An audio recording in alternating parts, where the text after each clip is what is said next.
If you had one shot to follow a map to a hidden gold ledge, but the locals warned, people don't come back the same from that bay, would you still go? Quick choice, in your head, no typing. A. Chase the gold. B. Turn around and live. Hold on to your answer, because the guys in this story picked A, and what happened next is the reason Alaska has a place people still call the Bay of Death. Now let's rewind, because this whole nightmare starts with one old prospector, one unfinished manuscript, and a secret that sat in a box for years. Harry was the kind of dad who could turn a quiet evening into a whole movie in your head. He didn't need a stage or a fancy setup, just a chair, a cup of coffee, and that far-off look in his eyes like he was already back in another time. His daughter, Virginia, ate it up. Every story was different, blizzards that came out of nowhere, rivers that tried to swallow men whole, months of hunger where a single can of beans felt like a jackpot. Harry had been a prospector in Alaska back in the early 1900s, when the whole world still believed you could walk into the wilderness broke and walk out rich. His stories were packed with grit, men versus the mountains, men versus the cold, men versus their own bad decisions. And for Virginia, it was thrilling, until it wasn't. Because there was one story, one, that didn't feel like an adventure. It felt like a warning. It scared her when she was little, and even when she grew up, it still clung to the back of her mind like a shadow you can't shake. As Virginia got older, she tried to convince her father to write everything down. Not for fame, more like proof. Like these weren't just campfire tales. She told him people would be into it. That his life was a whole book waiting to happen. Harry would half smile, shrug it off, and change the subject. He didn't like pinning those memories to paper. But Virginia kept pushing. And eventually, Harry did start writing, just not everything. He chose that story. The one Virginia hated hearing as a kid. By then, the legend had already been floating around Alaskan bars and docks for years. People had retold it so many times that details got twisted, exaggerated, mashed together with other rumors. Harry didn't like that. If something happened, if it was real, he wanted it straight. So he sat down and wrote his version. Not polished, not pretty, not writerly. More like a man putting down facts before they rot. He wrote the beginning, and then stopped.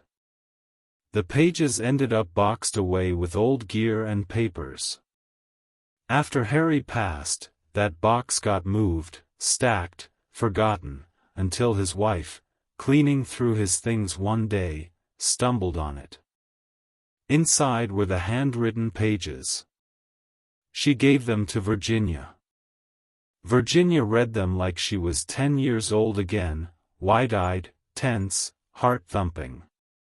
The difference now was that she wasn't listening to her father tell it. She was reading his words, steady and serious, like he wasn't trying to entertain anybody. He was trying to record something that still bothered him. Virginia decided right then, people needed to hear this. Even if it sounded insane. Even if there was some logical explanation nobody could prove. She believed her dad. In her mind, he wasn't the type to make up a whole legend for fun. He was practical. Tough. A man who'd survived the wilderness. And he wrote like someone who wanted the record to be clear. The way Virginia saw it, the story wasn't about monsters. It was about a place. A stretch of Alaska so heavy, so wrong, it could make strong men snap like dry sticks. A place that didn't care if you were brave or armed or experienced, because it didn't fight fair. It didn't need to. And the strangest part? Harry believed something was out there. Not necessarily something you could trap or shoot, but something you could feel. Something that could mess with your head, bend reality, turn direction into confusion and confidence into panic. A lot of cases have one vibe. UFO stuff stays UFO stuff. Cryptid stories stay in the big footprints in mud lane. Haunted places stay haunted. But this? This one's got everything mixed together like a bad dream.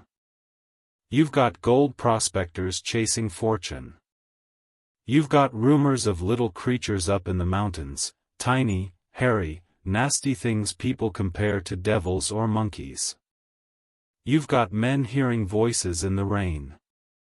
You've got lost time moments where days don't add up. You've got folks coming back, but acting like someone unplugged part of their brain. And decades later, you even get celebrities getting curious and flying in like they're gonna solve the mystery with a camera crew and confidence. But before any of that, before Harry ever put pen to paper, this place already had a reputation. A dark one. On a map it's just an inlet in southeast Alaska, Thomas Bay. It looks like it should be peaceful. A long finger of water cutting into the land, surrounded by steep mountains and thick forest. Glaciers feed waterfalls that spill down cliffs. On a calm day, the water can look like glass, reflecting the sky so clean it feels fake. And then you step into it. The forest is dense, packed tight, dark even at noon. Trees crowd together like they're trying to block you out. Sound gets weird, muted in some places, too sharp in others. You take 10 steps inland and suddenly everything looks the same. Every ridge repeats. Every patch of brush feels like a copy-paste. Streams cut across the ground fast and loud, and the terrain climbs hard, broken by ravines that can twist you around without you noticing. There's no town. No friendly little dock. No welcome sign. Just the sense that people pass through, but nobody stays. And according to local history, there's a reason for that. Long before prospectors ever rolled in looking for gold, there were indigenous people living around these waters. Stories say there was once a sizable Tlingit village here, until around the mid-1700s, when a massive landslide reportedly buried it. Hundreds died.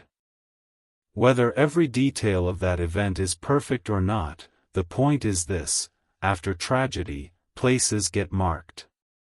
And this bay got marked hard. After that, the area earned a name that stuck like a curse: the Bay of Death. Not because it was spooky fun. Not because it made for a cool story. But because people believed it was spiritually dangerous, like the land itself didn't want humans there. Like crossing into that area was stepping somewhere you weren't invited. So the locals kept their distance. And over time, everyone else did too. No easy roads leading in. No casual tourist path. If you went on purpose.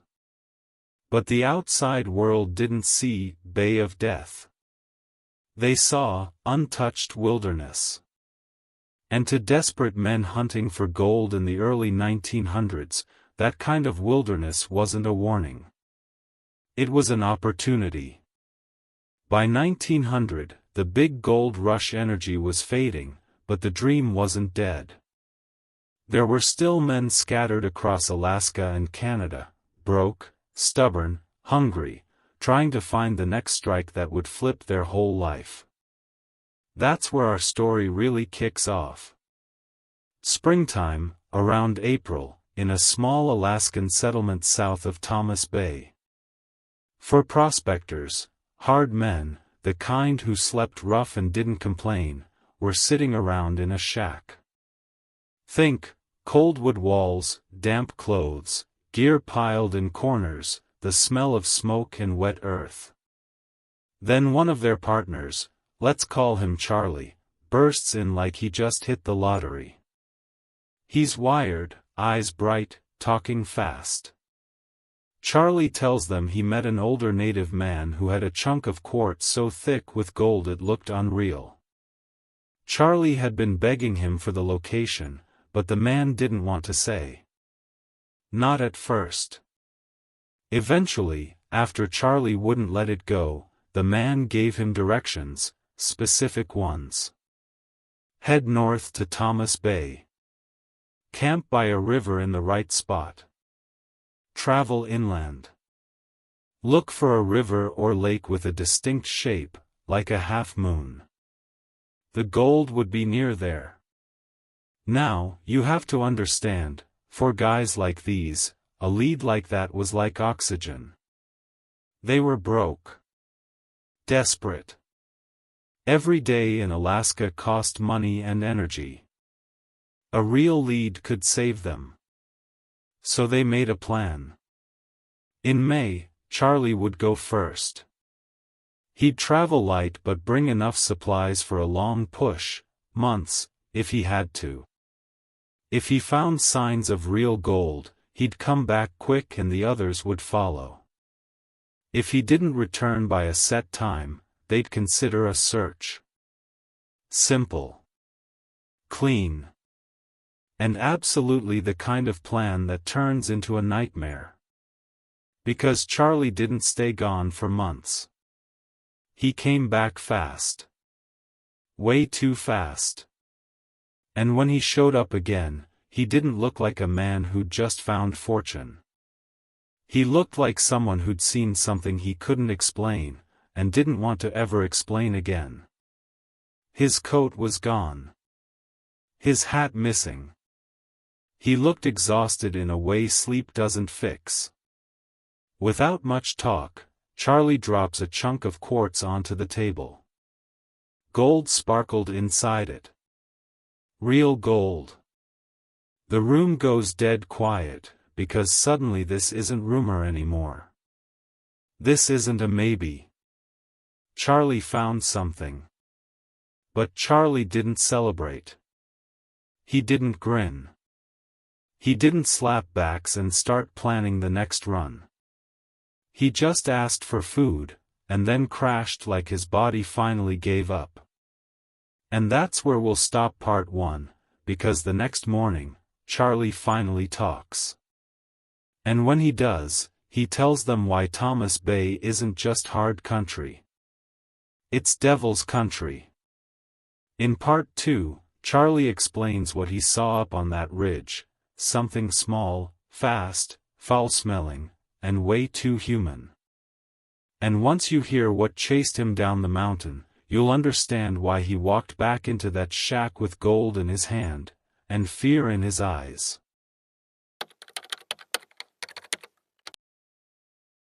The next morning, the cabin felt different. The gold was still sitting there on the rough wooden table, catching the pale morning light. Nobody touched it. Nobody even got close. Because it wasn't just gold anymore, it was a question.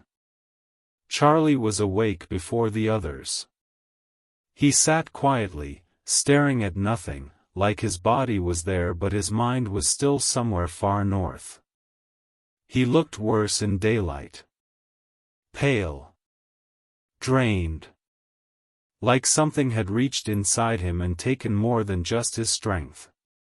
Finally, one of the men, John, broke the silence. "Where'd you find it?" Charlie didn't answer right away. Instead, he stood up slowly, walked to the door, and looked outside. Like he was checking to make sure something hadn't followed him all the way back. Then he spoke. His voice was low. Flat. And he made one thing clear from the start. He would tell the story once. Only once. After that, he was done. He wasn't going back. He wasn't talking about Thomas Bay ever again. Not for gold. Not for anything. He said it took him about 3 days to reach Thomas Bay by canoe. The trip itself wasn't unusual. Cold, yeah. Wet, sure. But nothing he hadn't handled before. He followed the shoreline, stopping when needed, sleeping light, always alert. When he finally reached the bay, he set up camp near the river the old man had described. That's when the rain started. Not normal rain. Not something that passes in an hour. This rain stayed. Day after day, relentless. Heavy drops hammering his tent so loud he could barely think. The sky stayed gray, the air thick and damp.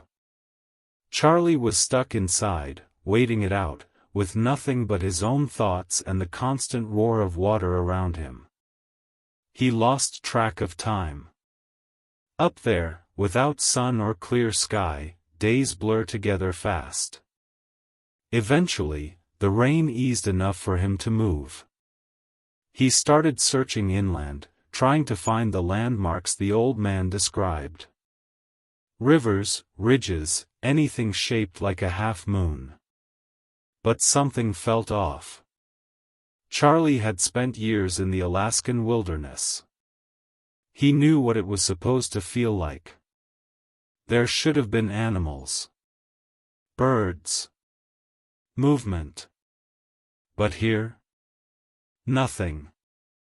No birds calling overhead. No rustling in the brush. No tracks in the mud. It was quiet in a way that didn't feel peaceful. It felt empty. He called it dead country. Still, he kept going. After days of searching, living off beans and whatever he could hunt, Charlie was getting frustrated. He was running low on patience, and on food.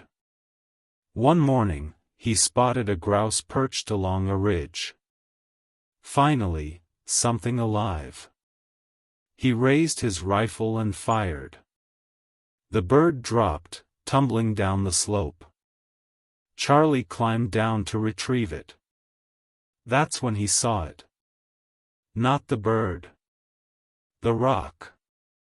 It was sticking out from the ridge, catching sunlight in a way stone shouldn't. It sparkled. Just barely, but enough. Charlie stepped closer. His heart started pounding. It was quartz. And inside it, gold. Real gold. Not flakes. Not dust. Solid veins running through the stone like lightning frozen in place. He smashed off a piece with the butt of his rifle, breaking the weapon in the process. He didn't care. He was too focused. Too wired. He'd found it. After all the cold, all the hunger, all the waiting, he'd actually found gold. Charlie knew he had to mark the location somehow. He covered the exposed area with brush and debris, hiding it from sight. He needed landmarks. Something to guide him back later. So he started climbing. Higher up the ridge. The terrain was steep, slick, dangerous, but Charlie pushed on. He needed to see the area from above. Eventually, after climbing hundreds of feet, he stopped. He could see everything. The river twisting below. The forest stretching endless in every direction. And then he saw it. The lake. Shaped exactly like the old man described. A perfect half-moon. Charlie froze. This was it. Proof the directions were real. Proof the gold wasn't luck. Proof they were sitting on something huge. He turned to head back down. That's when he noticed movement.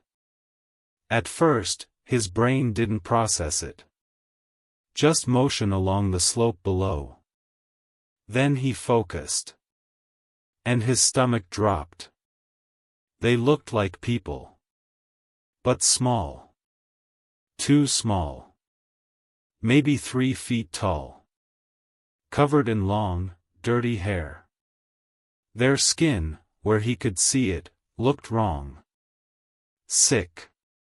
Covered in sores. They were climbing fast. Too fast. And they were coming straight toward him. Charlie stood there, frozen.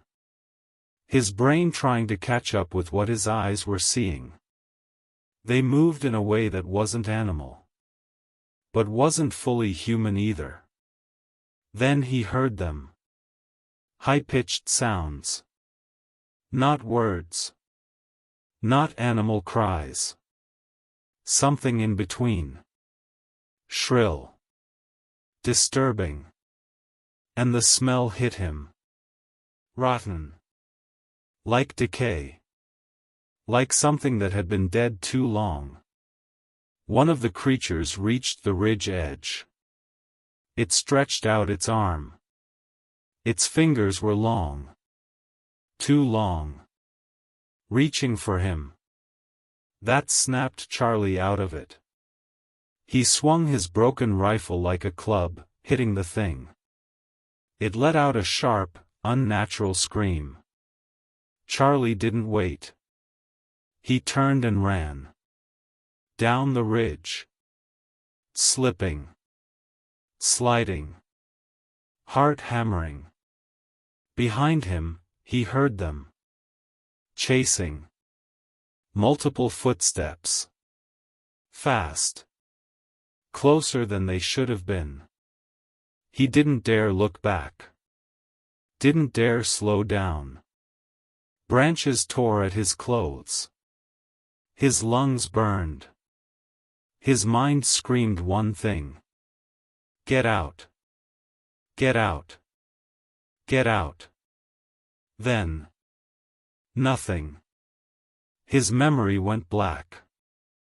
The next thing he knew. He woke up in his canoe. It was night. Cold. Dark. Charlie lay there, shaking. Disoriented. Confused. He didn't remember getting back. Didn't remember packing. Didn't remember running all the way to the shore. It was like his brain had skipped time. Like something had cut a piece out of his memory. He looked around. His supplies were gone. Left behind. Everything. Except one thing. The quartz. It was still beside him. Charlie didn't question it. Didn't try to understand it. He just grabbed the paddle. And rowed. He rowed harder than he ever had in his life. Didn't stop. Didn't look back. Didn't sleep. He just needed distance between himself and that place. Charlie finished telling his story. The cabin was silent. Nobody laughed. Nobody called him crazy. But nobody fully believed him either. Not really. Because the alternative meant something was out there. Something real. Something waiting. Charlie didn't care what they believed. He just wanted out. He told them he was leaving Alaska. For good. And the next day. He did. He got on a boat. And never returned. But here's the thing. He left behind something more dangerous than gold. He left behind proof. And proof has a way of pulling people back. Because John and Fred couldn't stop thinking about it. About the gold. About the location. About the chance to become rich. They didn't believe the creature story. Not fully. They believed the gold was real. And that was enough. 2 months later, they decided to go back. Back to Thomas Bay. Back to Devil's Country. Back to the place Charlie ran from. And what happened to them out there was worse than anyone expected.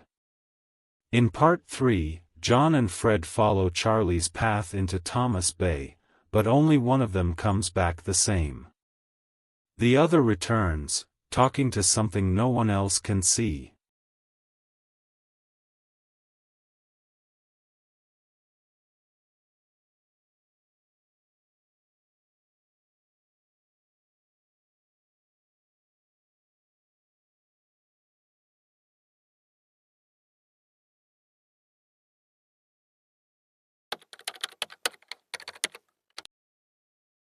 At first, John and Fred didn't talk about it openly.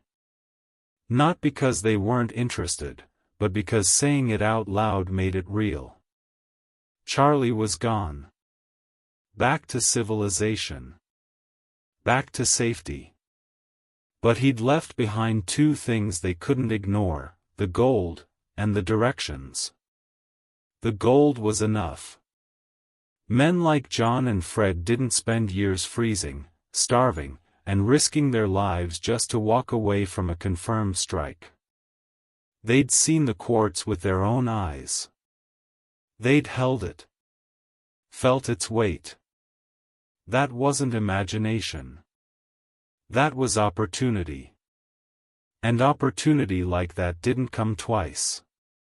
So 2 months after Charlie vanished from Alaska, John and Fred packed their supplies and set out for Thomas Bay. Harry stayed behind. He still had work at the sawmill and couldn't leave yet, but he promised to follow later if they confirmed the location. John and Fred didn't mind. Less people meant a bigger share. They traveled by canoe, following the same coastal route Charlie had described. The journey was long, cold, and miserable, but familiar. This was their world. When they finally reached Thomas Bay, the place greeted them with the same heavy silence Charlie had described. The forest stood thick and dark, like a wall. No birds. No animals. Just wind and water. Still, they pushed forward. They found Charlie's old campsite within a few days. It was exactly where he said it would be. The remains of his tent were still there, collapsed, damp, mold creeping across the canvas. Some supplies had been left behind, scattered like he'd abandoned everything in a hurry. John crouched down, examining the ground. No sign of struggle, he muttered. Fred didn't respond. He just stared into the trees. They both knew what it meant. Charlie hadn't lied about coming here. Which meant he hadn't lied about finding gold either. That thought alone kept them moving. For the next 6 days, they searched. They climbed ridges. Followed streams. Scanned every slope that looked promising. They even found the strange S-shaped river Charlie mentioned. But the half-moon lake? Nothing. It was like the land itself was hiding it. Then the rain came. Hard. Unrelenting. Just like Charlie described. They were trapped in their tents, listening to the constant drumming of rain overhead. Days blurred together. The damp crept into everything, clothes, blankets, skin. Fred started acting strange first. Not obvious at first. Just quieter than usual. He'd stop mid-conversation and stare into the trees. Like he thought he saw something. John brushed it off. Isolation does weird things to your mind. Everyone knew that. But then Fred started waking up at night. Sitting upright. Listening. What? John asked once. Fred didn't answer right away. Then he said quietly, "You don't hear that?" John strained his ears. Nothing. Just rain. Fred didn't look convinced. Eventually, the rain eased enough for them to move again. They decided to split up temporarily to cover more ground. Fred headed toward the river area. John climbed one of the higher ridges, hoping to get a better view. The climb was brutal. Steep. Slippery. Dangerous. But when John reached the top, he saw it. The half-moon lake. Clear as day. His heart nearly exploded with excitement. Charlie had been right. The gold had to be nearby. John immediately started descending, eager to tell Fred. That's when he heard it. Gunshots. 3 of them. Echoing through the valley. John froze. Fred had the rifle. Something was wrong. He rushed down the slope as fast as he could, slipping and sliding in the mud. When he reached the bottom, he saw Fred. And what he saw made no sense. Fred was on his hands and knees. Digging. Not with tools. With his hands. Scratching at the dirt like an animal. He grabbed small trees and tried to rip them out of the ground with his bare hands. At one point, he started barking. Like a dog. John stood there, frozen. Watching his partner lose his mind. "Fred," he shouted. No response. Fred just kept digging. Muttering. Sweating. John ran over and grabbed him. Fred looked up slowly. His eyes were wrong. Empty. Confused. Like he didn't recognize him. "Fred, what the hell are you doing?" Fred blinked. His expression shifted. "John," he said weakly. "Yeah, it's me." Fred looked around, disoriented. "Do you have matches?" Fred asked. "I'm freezing. I need to build a fire." John stared at him. There was no fire. No attempt at one. Just holes. Dozens of holes Fred had dug in the ground. John helped him up. Fred was shaking. Terrified. But he couldn't explain why. They returned to camp in silence. That night, Fred got worse. He kept looking outside the tent. Listening. Then suddenly, he grabbed his rifle and ran into the darkness. "They're coming!" Fred screamed. "They're coming!" John chased after him but stopped. Because he heard it too. Footsteps. Multiple. Moving fast. Not human footsteps. Not animal either. Something in between. Panic hit him like a wave. He didn't wait. He grabbed what he could and ran to the canoe. Fred was already on the water. They paddled through the darkness, desperate to escape. Neither of them spoke. They just moved. hour after hour. Until sunrise. Eventually, John caught up to Fred's canoe. Fred stood up suddenly, raised his rifle, and fired into the water. 3 shots. Splash. Fred laughed. "I got it," he said. John stared at him. "Got what?" Fred smiled. "One of them. It was in my boat all night, talking to me." John felt cold all over. Fred threw the rifle into the water. "We're safe now," Fred said. John didn't reply. Because deep down, he wasn't sure they were. They stopped at a small island to rest.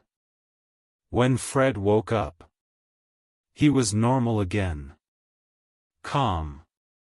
Quiet. Like nothing had happened. He refused to talk about it. Refused to explain. All he said was, "I'm leaving Alaska." And he did. He never came back. John returned alone. Alive. But different. When he told Harry what happened, Harry didn't laugh. Didn't call him crazy. Because John wasn't the type to make things up. He was tough. Level-headed. Reliable. And now, he was afraid. But Harry wasn't afraid. Not yet. Because Harry wanted to see it for himself. He wanted the gold. He wanted the truth. And he was willing to risk everything to find it. He didn't know it yet. But Thomas Bay wasn't finished with him. In Part 4, Harry finally enters the Bay of Death himself, and discovers something far more disturbing than creatures. He discovers evidence that someone else went there, and never came back.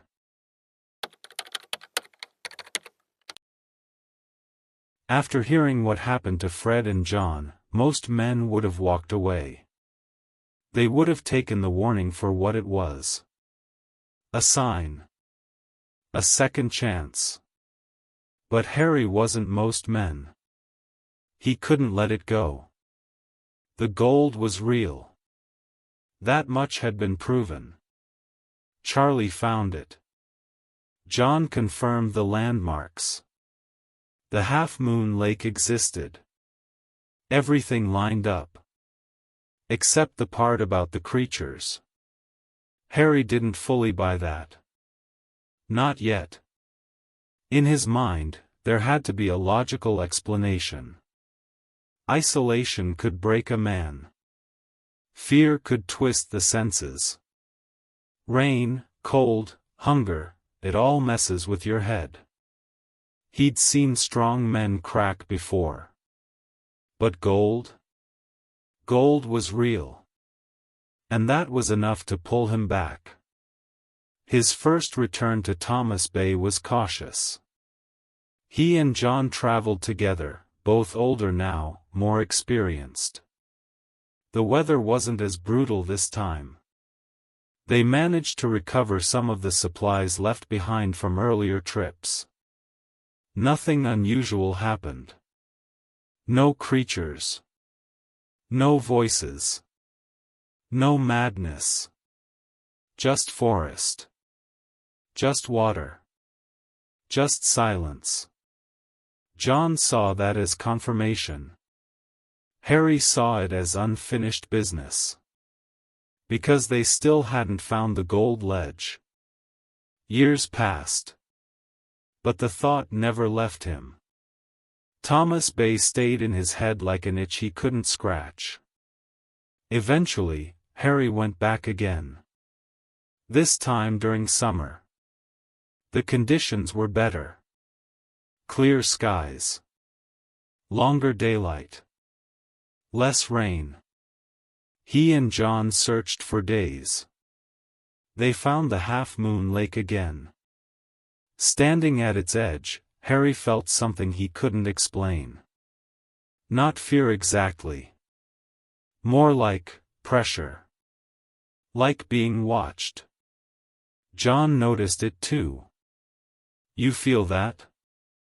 John asked quietly. Harry nodded. The bushes nearby shifted slightly. Wind, maybe. Probably.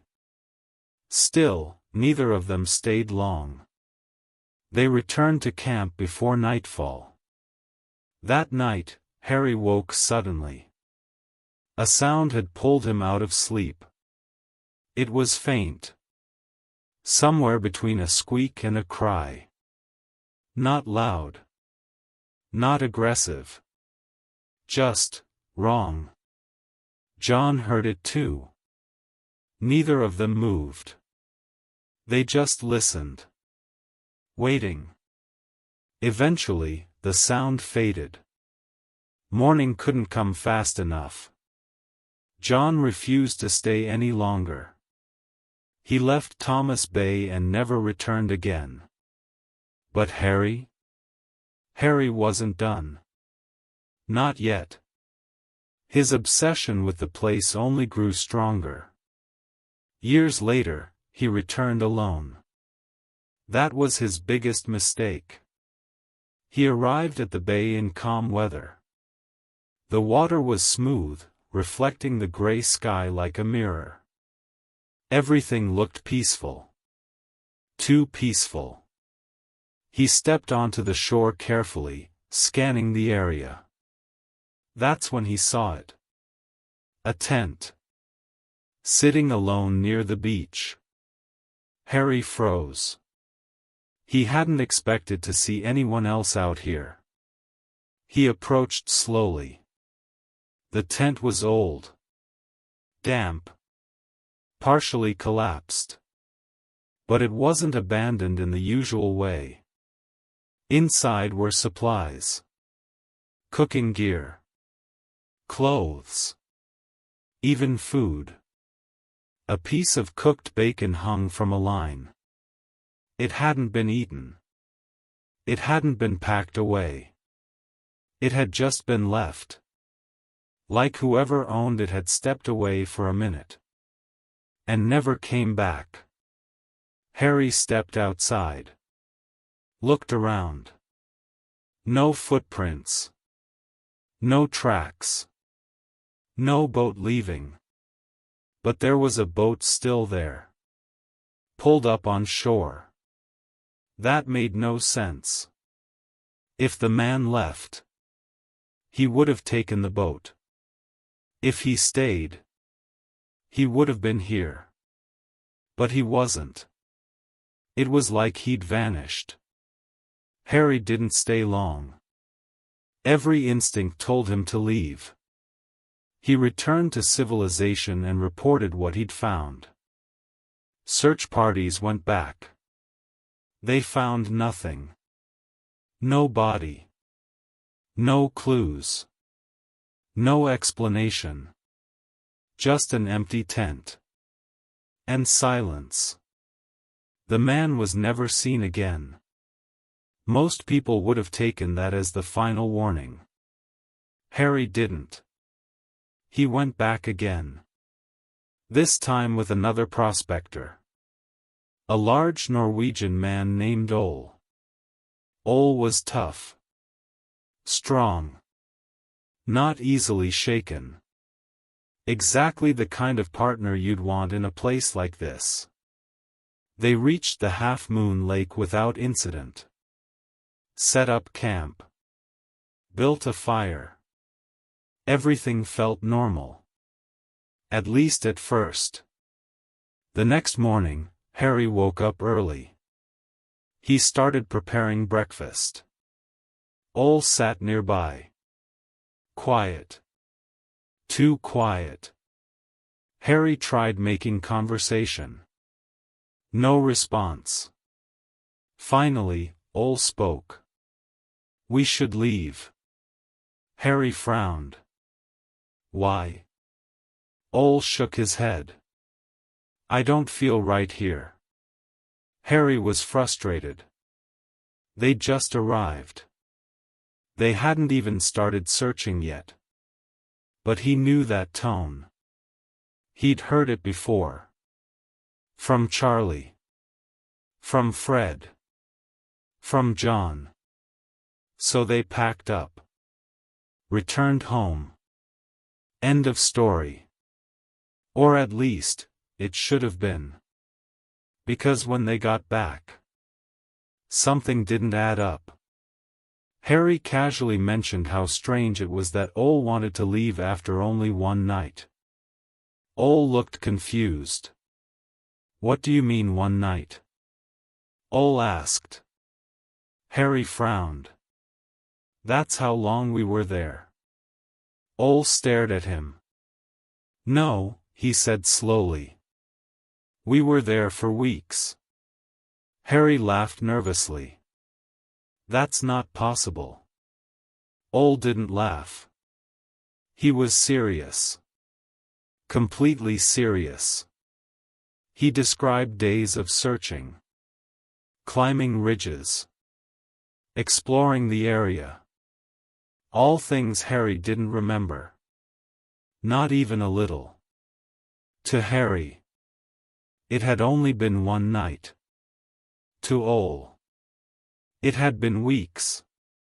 They argued about it. But neither man could convince the other. Because both of them were certain. Both of them knew what they experienced. And neither version matched. That was the moment Harry finally gave up. Not because he stopped believing in the gold. But because he stopped trusting the place. Thomas Bay wasn't just dangerous physically. It did something to your mind. Something you couldn't fight. Something you couldn't understand. Harry never returned again. But the story didn't end there. Because over the years, others went looking. And some of them found things that made Harry's experiences seem tame. In Part 5, we uncover the ancient legend tied to Thomas Bay, an entity known as the Kushtaka, a shapeshifter said to lure people into the wilderness and make them disappear forever.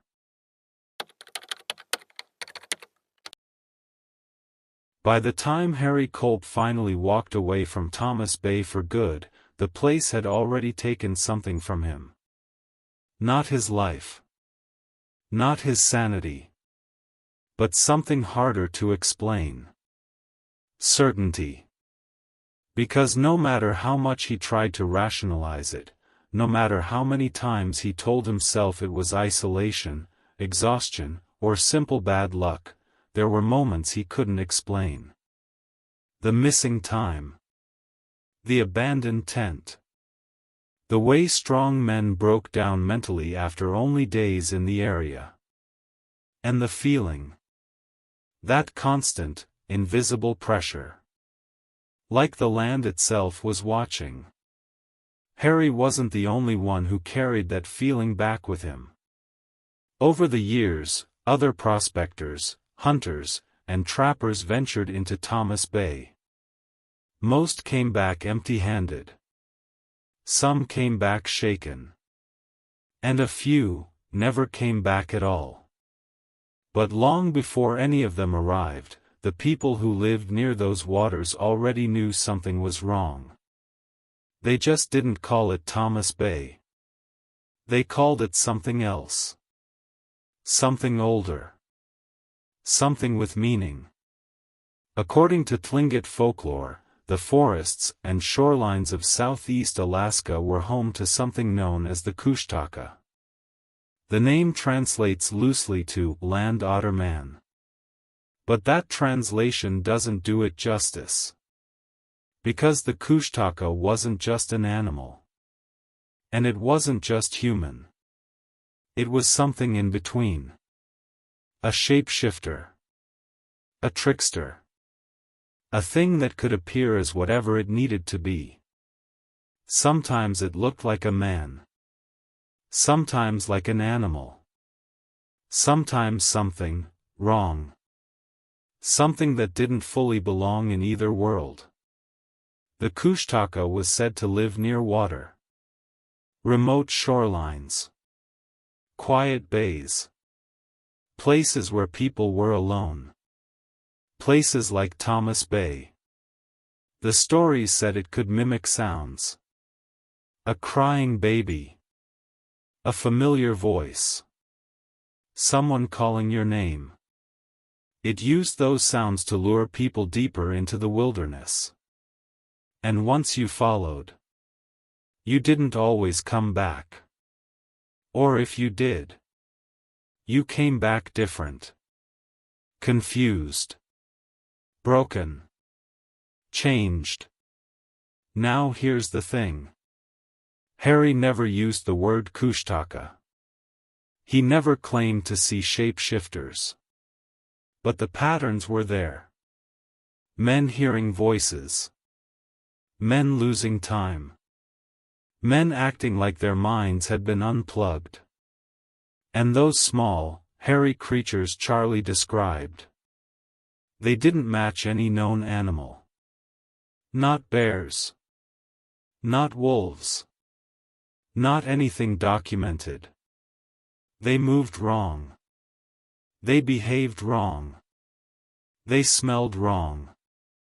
And they didn't act like animals defending territory.